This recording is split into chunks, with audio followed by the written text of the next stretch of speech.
In today's hypothetical, we will touch on a question that might arise from governments that have large costs inflicted on them suddenly by circumstances beyond their control. These governments will need to know how to fund local and national government operations without the need to impose taxes on the working class. For this, we will focus on the plight of the small town or city. However, we have envisioned systems that do the same thing for state and national governments as well.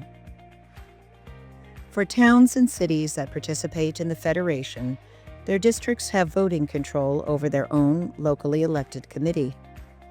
Think of this committee as locally elected representatives of the Federation that can work within their municipalities to make sure that they have access to basic services. This can express itself in many ways.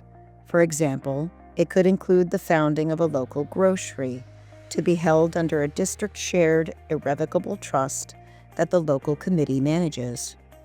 This can also be road improvements, libraries, and other services. Being in a mutually held, irrevocable trust puts that key infrastructure not only under direct democratic control of the working class, with access to its own funding mechanism to repay the necessary municipal bonds using energy sales, but also outside the reach of corrupt politicians that want to sell Main Street to the donor class so that they can install a toll booth. As with other committees, your district's Founders Committee is chosen through ranked choice voting by those who will be affected by how that funding is deployed in the community. At the same time, the state-level Founders Committee can work with state governments to do much of the same by purchasing bulk energy infrastructure allotments that we call sponsorships, whose beneficiary is the state itself from the payout side of the energy credit ledger, much like your UBI and healthcare programs would be funded. States would also have the ability to use those investments to help fund state highway work and other state services. Through this mechanism, they can increasingly fund their operation not through taking your working class tax dollars, but by partnering with private enterprise to provide green energy to their communities and around the world. Your state is still your state, but now its operation is funded through a strategy closer to the petrostate, except that it uses green energy instead of fossil fuels to fund its operation. Why should your tax dollars go to international oligarchs subsidizing fossil fuels when green energy can subsidize your government and reduce your tax burden? Do your political leaders really prefer destroying your communities on behalf of Wall Street and fossil fuel interests, using your tax money to fund them, rather than allowing your community the resources you need to rebuild its infrastructure? Would they rather send your money to OPEC rather than invest in local businesses?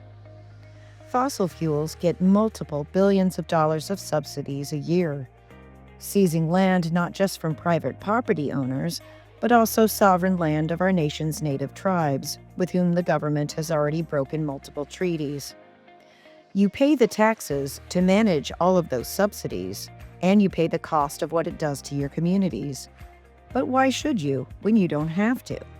The government likes to say that it contracts with the company that provides the best services at minimum cost. What kind of conflict of interest do you think it takes for a government to continue subsidizing fossil fuels with taxes when green energy can be used to reduce taxes?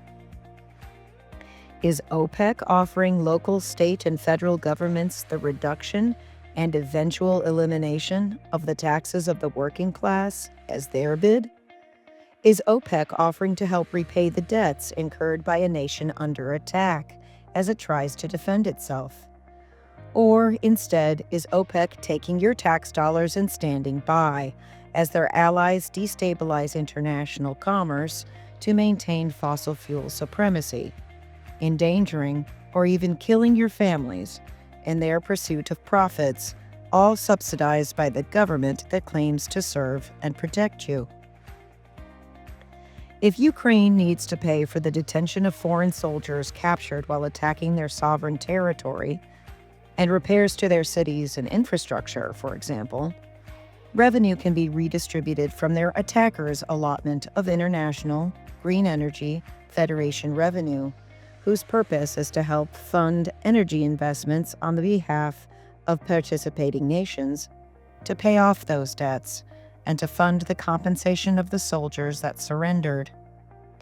Even once hostilities have stopped and the attackers have joined the Federation, that revenue will be split with the victims of their hostility. This mechanism would also work to ensure that a state within a federal system that the federal system chooses to underfund as punishment for contrary political views can make up for the lack of federal support with federation, free market support from the working class. Why should you pay taxes so an oligarch can buy a third super yacht?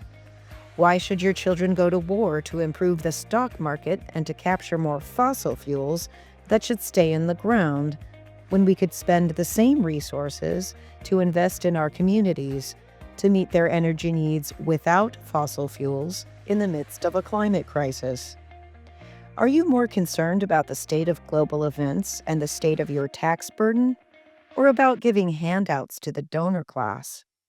How much do you want to pay in taxes to subsidize their lifestyle with government handouts to feed those profits when those profits could rebuild Main Street? Where do you think your political leaders' loyalties lie? As with everything, just follow the money. So if you want to know, just look at how much you pay in taxes.